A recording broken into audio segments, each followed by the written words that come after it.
Hello everyone, welcome back to your physics concept class, and our today's topic is addition or composition of vectors. In this particular class we shall discuss about the addition of vectors, that how can we add two or more vectors and what are the methods to add the vectors. I want to tell you one thing: vector cannot be added algebraically,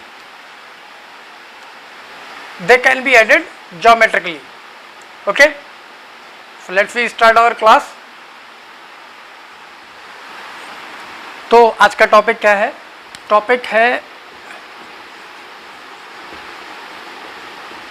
addition और composition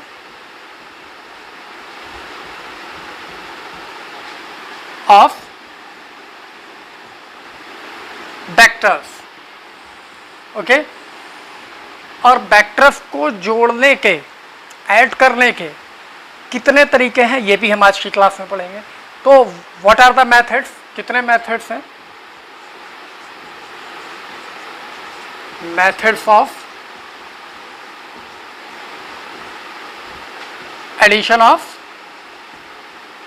vectors, कितने methods हैं इनके बारे में हम बात करेंगे. तो सबसे पहले जो मेथड है वो है triangle law of vector addition. और ये कितने वेक्टर्स के लिए यूजफुल है? फॉर टू वेक्टर्स, दो वेक्टर्स को ऐड करने के लिए हम ट्रायंगल लॉ यूज कर सकते हैं. द सेकेंड वन इज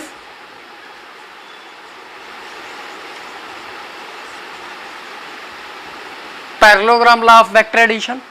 इसमें भी हम दो ही वेक्टर को ऐड कर पाएंगे.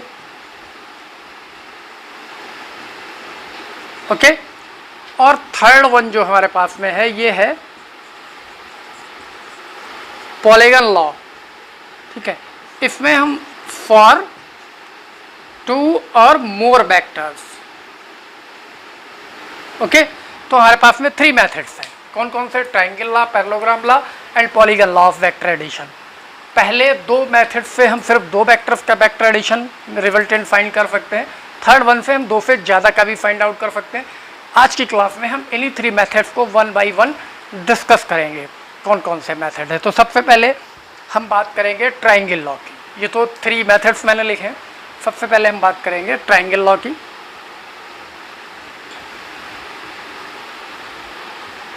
ठीक है, ट्रायंगल लॉ क्या है? ट्रायंगल लॉ सिंपली है कि अगर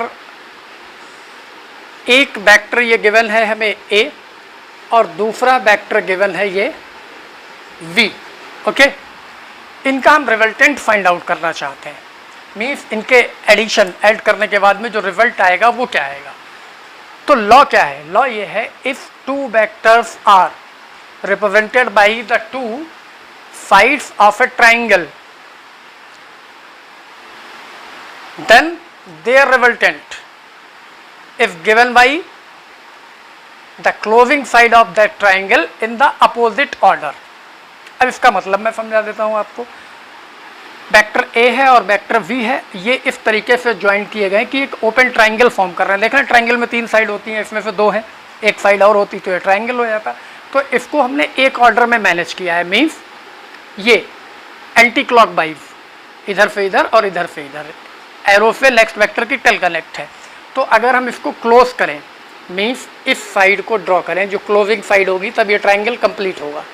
okay, this one in opposite manner. तो this should be the resultant of, resultant को हमने आर से रिप्रेजेंट किया है. तो addition of two vector A and V is given by vector R is equals to vector A plus vector V. ये इसका geometrical meaning है.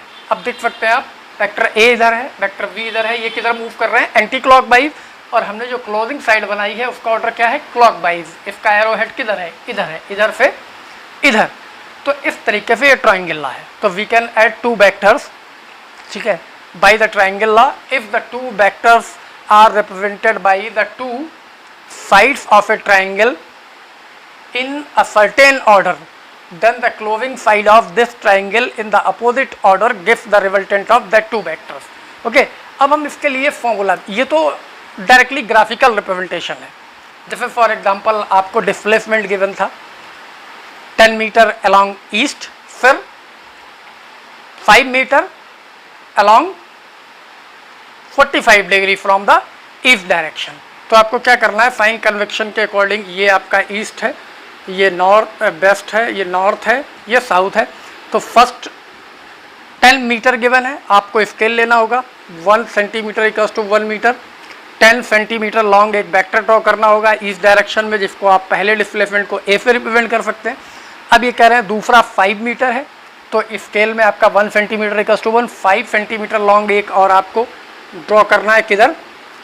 Eight an angle 45 degree from the east direction. तो east direction ये 45 पे this angle है 45, ये आपने 5 centimetre draw कर लिया. तो ये वेक्टर किधर हो गए? एंटी क्लॉकवाइज मैनर में हो गए.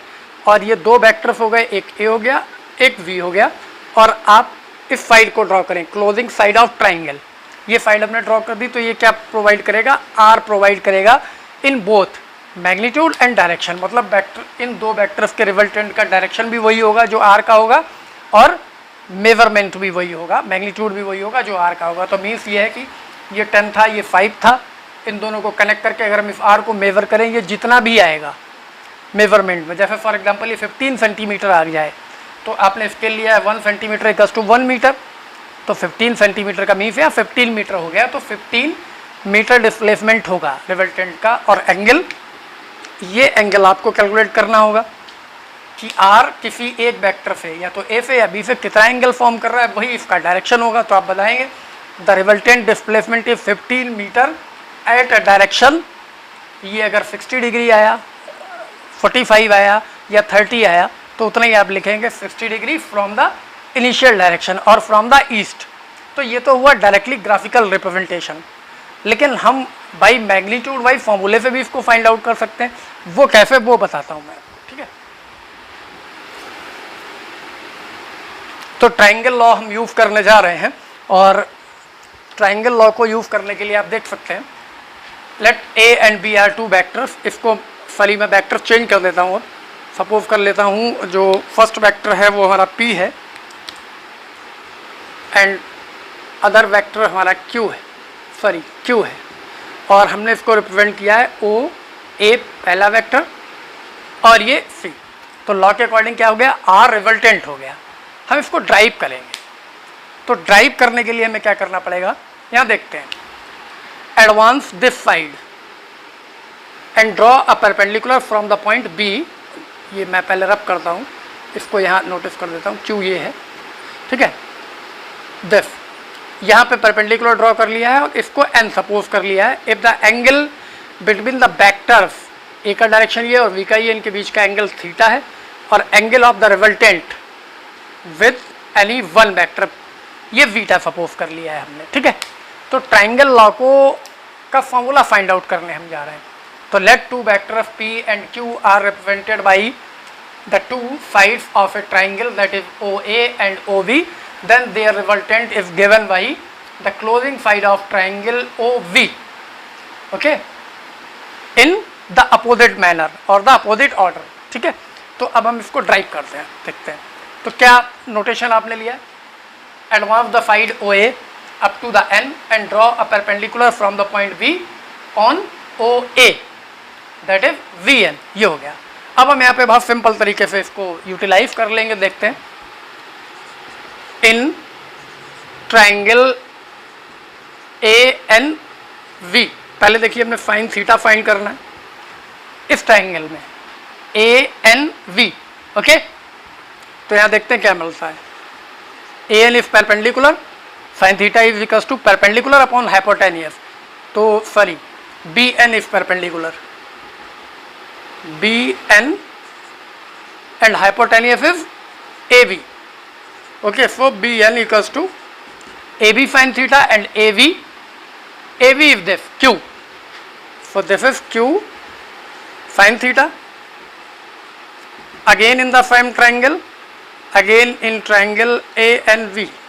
Now we are going to use the cosine of angle. cos theta equals to base upon hypotenuse. Base is this an, hypotenuse is this av.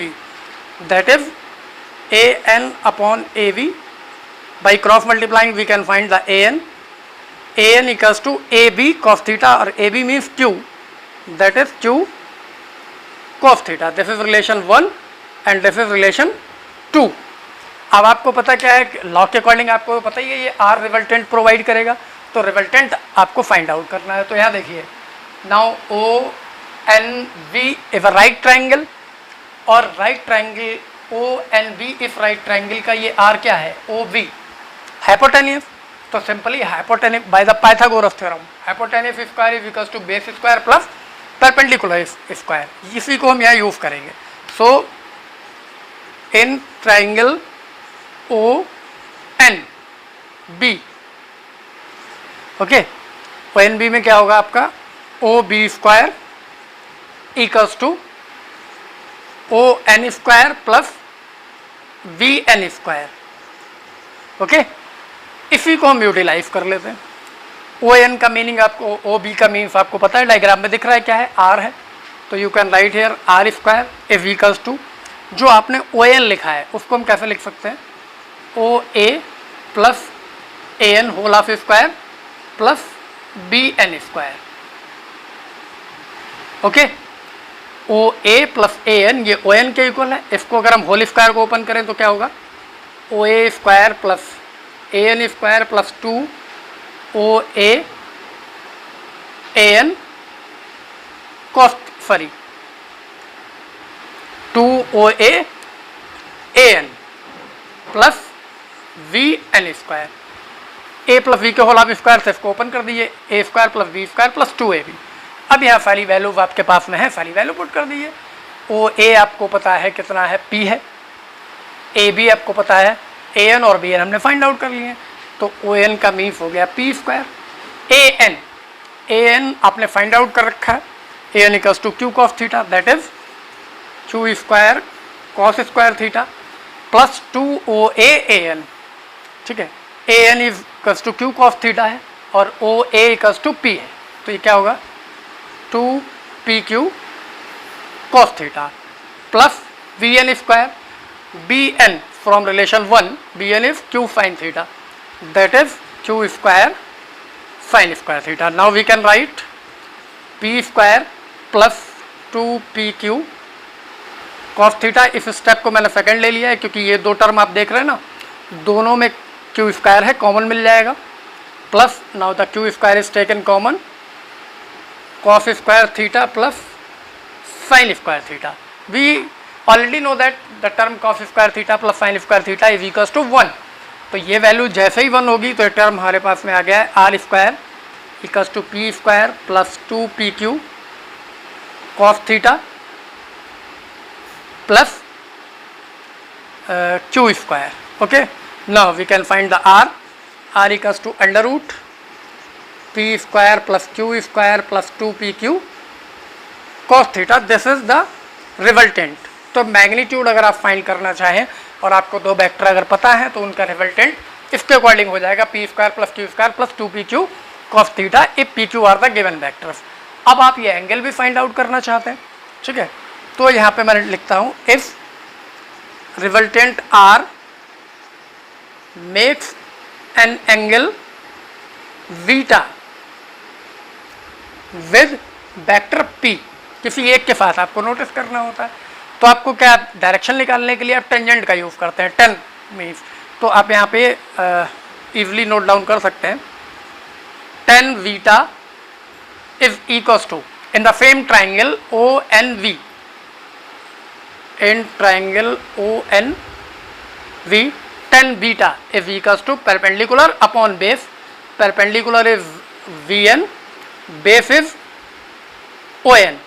So it can be written as BN upon ON is equals to OA plus AN, or we already know that BN is Q sin theta and AN is Q cos theta. तो यहाँ value shift कर दीजिए, Q sin theta upon P plus Q cos theta.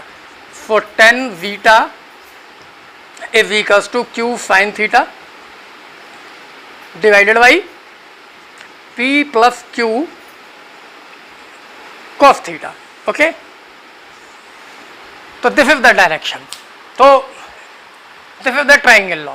तो simple है, अगर कोई दो vector हम इस तरीके से रिप्रेजेंट करते हैं कि वो एक ट्राइंगल की दो साइड को रिप्रेजेंट कर रहे हों, तो उनका रिजल्टेंट उस ट्राइंगल की क्लोजिंग साइड से रिप्रेजेंट होगा कंप्लीटली, मैग्नीट्यूड में भी और डायरेक्शन में भी. तो मैग्नीट्यूड हम इस फॉर्मूले से फाइंड आउट कर लेंगे. If two vector are inclined at an angle theta, then their resultant is given by this formula and the direction of the resultant with any one vector. P और Q यहाँ हमने P के साथ लिया है, Q के साथ भी लिया जा सकता है. If this tan beta equals to Q sin theta upon P plus Q cos theta.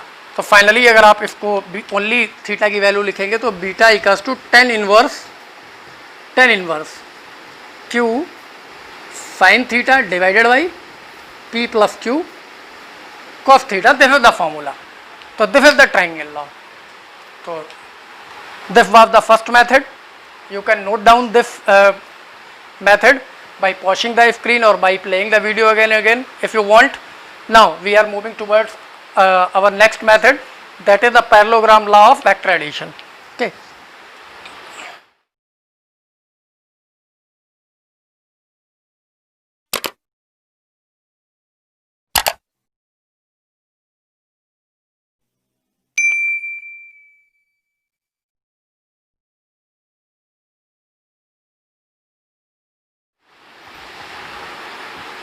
Now our second method is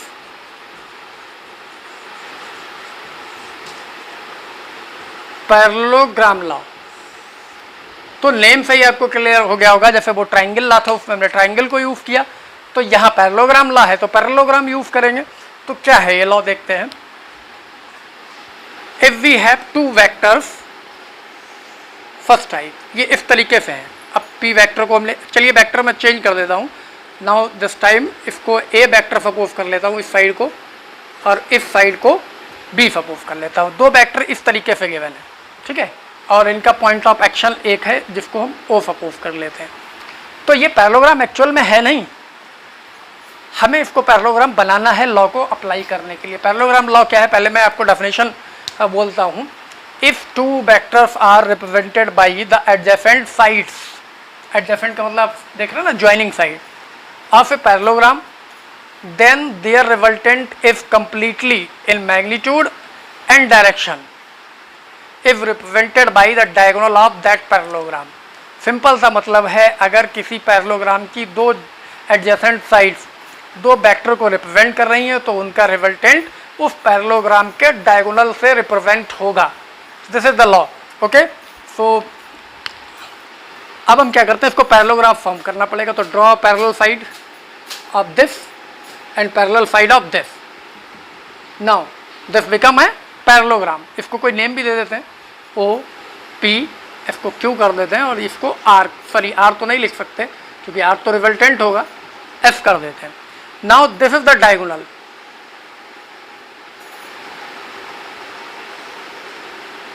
This, इसको हम R रिप्रेजेंट करेंगे, ठीक है. यहाँ आप देख सकते हैं, अगर वेक्टर्स के बीच का ये जो पूरा एंगल है ये थीटा है, और जो रिजल्टेंट का वेक्टर ए के साथ में है उसको हम बीटा सपोज कर लेते हैं, ठीक है. तो इसमें भी ऑलमोस्ट हमें ट्राइंगल लॉ ही ड्राइव करना पड़ेगा. तो यहाँ कंडीशन क्या है, again the vector R is equals to vector A plus vector V, meaning वही रहेगा. ओके, तो मीनिंग वही रहेगा. तो अब आपको क्या करना है, मैग्नीट्यूड फॉर्मूला फाइंड करने के लिए, वैसे तो आप डायरेक्टली इस डायगोनल को मेजर कर सकते हैं. अगर आप स्केल वाइज बनाना चाहते हैं, जैसे मैंने पहले ही बताया, जो भी वेक्टर का मैग्नीट्यूड गिवन है स्केल देके आप इस डायरेक्शन में इतना ड्रॉ करिए, फिर जितना एंगल थीटा गिवन है उस डायरेक्शन में दूसरा वेक्टर ड्रॉ कीजिए, उसको पैरेललोग्राम बनाइए और उसका डायगोनल मेजर कर लीजिए. जितना भी डायगोनल होगा और वो एक वेक्टर से जितना एंगल फॉर्म कर रहा होगा वही उसका मैग्नीट्यूड और डायरेक्शन होगा. तो ये तो ग्राफिकल तरीका हुआ. हम बाई कैलकुलेशन बता रहे हैं, एनालिटिकल मैथड कि कैलकुलेशन के थ्रू हम कैसे काउंट करेंगे. तो फिर let two vectors A and B are represented by the two adjacent side of a parallelogram O P Q F, then according to law their resultant is represented by the diagonal OQ of this parallelogram. इसी को हम find out करने वाले हैं। तो अभी भी यार राइट ट्राइंगल नहीं बन रहा है और हमें राइट ट्राइंगल को फॉर्म करके उसकी प्रॉपर्टी यूटिलाइज करनी होगी। तो देखते हैं कैसे। Now once again advance this side OP, इसको हमने एडवांस कर दिया। Now draw perpendicular from Q on this advance side.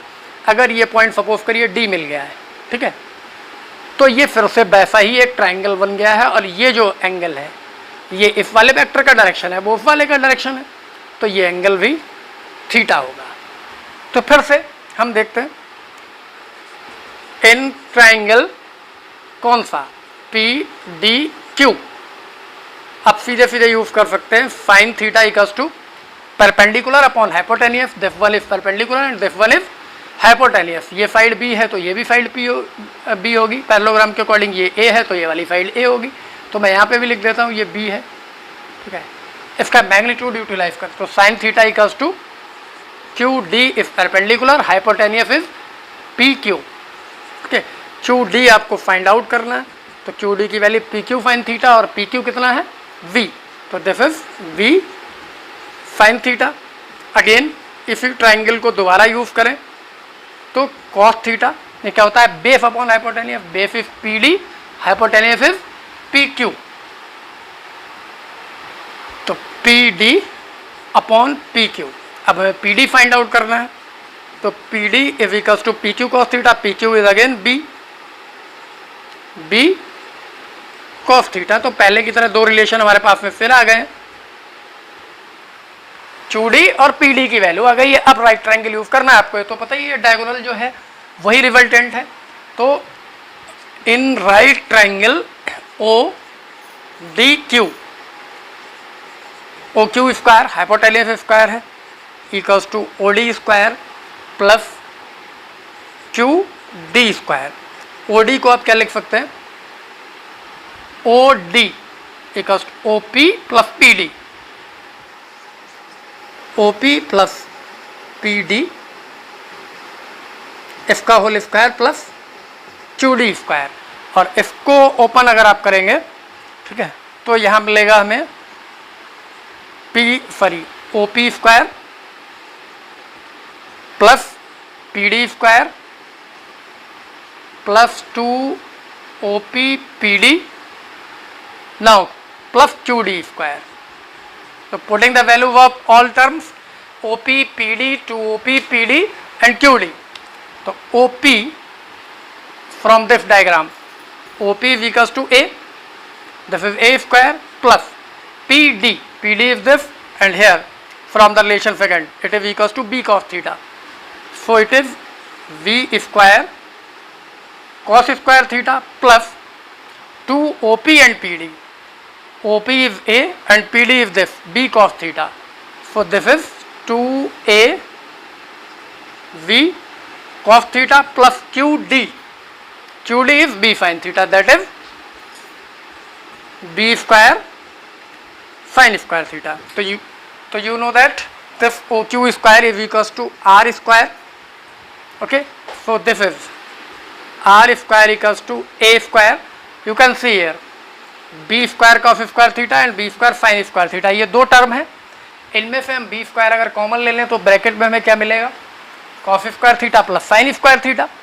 और इन दोनों को हम क्या करें, जब B स्क्वायर कॉमन होगा cos square plus theta plus sine square theta equals to क्या होगा 1। तो ये टर्म फिर से वही आ जाएगा A स्क्वायर, यहाँ सिर्फ टर्म बचेगा V square plus 2AB cos theta.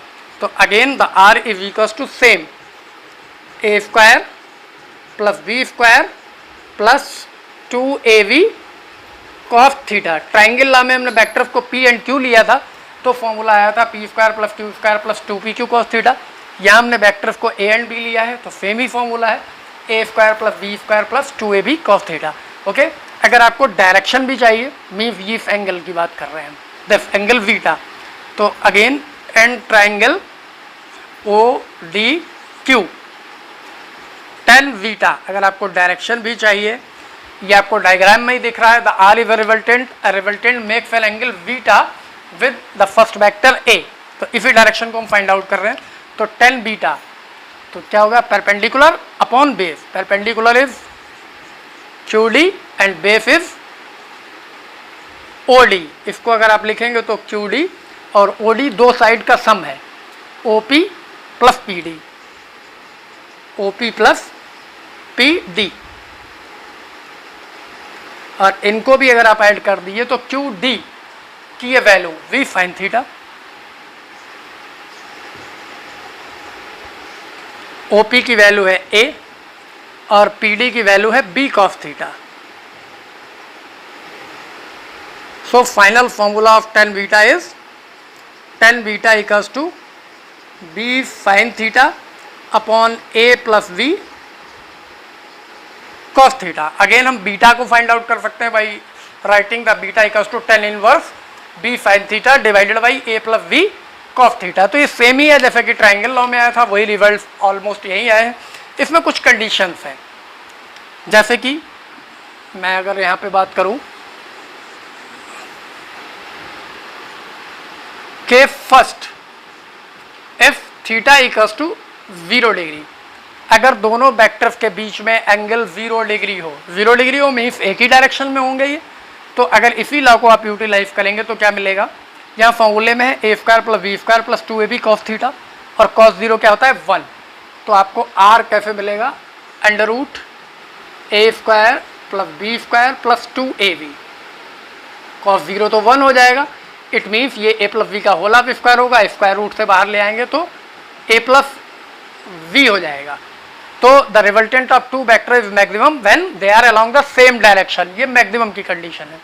अब अगर हम दूसरी कंडीशन की बात करें, अगर ये तो पैरेलल वेक्टर जैसा हो गया, एंटी पैरेलल केस सेकंड, ठीक है, यहाँ पे हम if theta equals to 180 degree utilize कर लेते हैं, तो ये टर्म आ जाएगा A square plus V square और cos 2AB cos 180 मीन्स -1, तो ये फॉर्मूले में -2AB होगा। -2AB का मतलब ये या तो A माइनस B का होल हाफ स्क्वायर है या B माइनस A का होल हाफ स्क्वायर है, तो R is equals to A minus B होगा और B माइनस A होगा। ऐसा ही आप कोई भी एंगल पुट करके, तो मीन्स अगर वेक्टर पैरेलल हैं तो उनका रिजल्टेंट मैक्सिमम होगा, अगर वो एंटी पैरेलल हैं तो उनका मिनिमम होगा, एक दूसरे से सब्सट्रैक्शन से आएगा। ऐसा ही हम अदर एंगल 90 डिग्री यूज कर सकते हैं थर्ड कंडीशन में, case third if theta is 90 degree then R equals to under root A square plus B square, और आपको पता है कि cos 90 0 होता है, तो R is equals to under root A square plus B square. इसी तरीके से इन सारी कंडीशन में, इन सारे केसेस में आप चाहें तो एंगल भी फाइंड आउट कर सकते हैं। जैसे फर्स्ट कंडीशन में हमने 0 पुट किया तो रिजल्टेंट ये आया है, ठीक है। अब अगर आप फॉर्मूले से एंगल निकालना चाहें, इस फॉर्मूले के अकॉर्डिंग AB का B साइन थीटा, साइन को आप 0 पुट करिए, साइन 0 0 होता है, ओके, A प्लस B, फिर 0 को किसी से भी डिवाइड कर रहे हो 0 आ ही जाएगा। इसी तरीके से सारे एंगल भी फाइंड आउट किए जा सकते हैं, ठीक है। तो this is our second method, parallelogram law of vector addition. ये दोनों ही law, triangle law and parallelogram law, दो वेक्टर्स को ऐड करने के लिए हैं।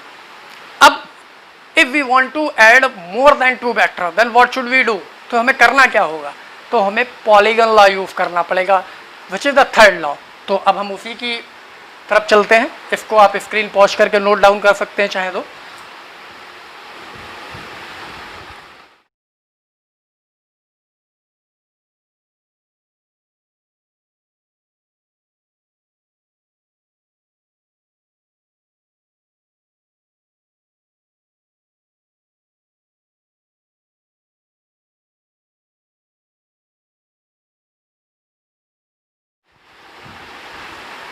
अब अपने थर्ड लॉ की तरफ मूव करते हैं। जो थर्ड मेथड था वो पॉलीगन लॉ। पॉलीगन लॉ क्या है, इफ 2 और more vectors are represented by the sides of an open convex polygon in a given order, then the closing side of that open polygon represent the resultant of those vectors completely in magnitude and in the direction. अब इसका meaning समझ लीजिए क्या है कि अगर हमारे पास में बहुत सारे वेक्टर्स हैं, 1 2 3 4 4 ही ले लेते हैं हम, ठीक है, 4 5 जितने भी आप चाहें ले सकते हैं। इनको कोई नेम दे देते हैं, A B C D, ठीक है।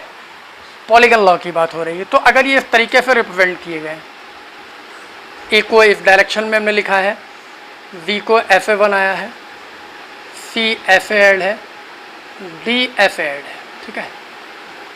और ये सारे के सारे एक ही ऑर्डर में लिए गए, आप देख रहे हैं ना, सबके एरो, सबकी टेल प्रीसीडिंग के हेड से ऐड किया गया है। तो ये ओपन कॉन्वेक्स पॉलीगन बोला जाएगा, क्योंकि इसकी क्लोजिंग साइड नहीं है। जब हम इसकी क्लोजिंग साइड ड्रॉ करेंगे तो ये कौन सा मैनर है, जैसे ट्रायंगल लॉ में हमने देखा था, एंटी क्लॉकवाइज डायरेक्शन में सारे के सारे ऐड किए गए हैं ये 4 वेक्टर्स। तो इनको क्लोजिंग साइड जो हम ड्रॉ करेंगे, इस वेक्टर को थोड़ा सा लॉन्ग कर लेता हूँ, this one is the closing side of this polygon, it will be R the resultant of all 4 vectors. तो ये जो साइड है जो कि अपोजिट ऑर्डर में है, आपने देखा बाकी सारे वेक्टर्स एंटी क्लॉकवाइज ऑर्डर में है, जो हमने क्लोजिंग साइड ड्रॉ की है वो क्लॉकवाइज ऑर्डर में है। ये सारे में वर्क करता है, आपका ट्रायंगल लॉ में भी यही वर्क करता है, जो क्लोजिंग साइड होती है वो अपोजिट डायरेक्शन में होती है, अपोजिट ऑर्डर में वेक्टर्स के, ओके। तो ये पॉलीगन लॉ है। तो बहुत सिंपल सा है, ज़्यादा कुछ इसमें अंडरस्टैंड नहीं करना पड़ेगा आपको, बहुत सिंपल सा है। तो मैं एक बार थ्योरी थोड़ी सी आपको बताता हूँ। If we have 4 vector A B C D represented by the open convex polygon as shown in figure, then their resultant R is represented by the closing side of this open polygon in the opposite order of the vectors order, vectors के order के opposite order में। अब हम देख सकते हैं कैसे, यहाँ भी हम ट्राइंगल लॉ यूज़ करेंगे, ठीक है। तो मैं लिख देता हूँ यहाँ पे, यूजिंग ट्राइंगल लॉ फॉर दो वेक्टर्स के लिए हम इसको यूज करेंगे। कैसे, देखते जाइए। पहले 2 वेक्टर ए और बी, 2 साइड हैं, अगर हम इन 2 को मिला के एक ट्राइंगल बनाएं, ये थर्ड साइड हमने ड्रॉ कर दी, तो ये कंप्लीट ट्राइंगल हो गया ए बी, और यहाँ पे भी ये कोई थर्ड क्लोजिंग साइड हो गई। और आप देख सकते हैं ये ओ पॉइंट से अगर हमने स्टार्ट किया, ये पॉइंट पी है, ये क्यू है, ये एस है, ये टी है, तो ओ टू पी और पी टू क्यू, और ये वाली जो साइड है ओ क्यू, इसके अपोजिट ऑर्डर में है। ये दोनों क्लॉक एंटी क्लॉक वाइज पे क्लॉक है। इसको हम सपोज कर सकते हैं R1, पहले 2 का रिजल्टेंट। अब ये रिजल्टेंट मिल गया तो इन दोनों को छोड़ दीजिए, एक साइड R1 हो गई, एक वेक्टर, एक हो गया C। R1 और C का जो एडिशन होगा, फिर से ये 2 साइड हो गई एज ए ट्राइंगल की, R1 और C। इनका रिजल्टेंट हम फाइंड कर सकते हैं इस साइड को ड्रॉ करके, ये हो जाएगा R2, और फाइनली R2 को जब हम D में ऐड करेंगे तो फाइनल R मिल जाएगा। तो तीनों कंडीशन में हमें ट्राइंगल लॉ यूज करना होगा। देखते हैं कैसे, पहले देखिए, यूजिंग द ट्राइंगल लॉ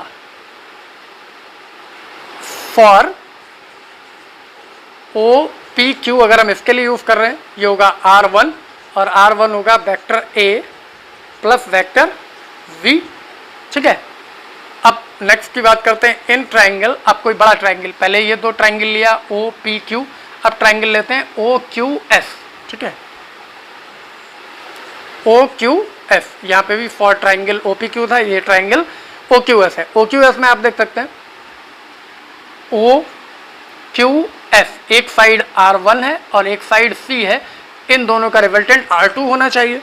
तो इसको हम क्या लिखेंगे, R2 is equals to R1 plus C, okay.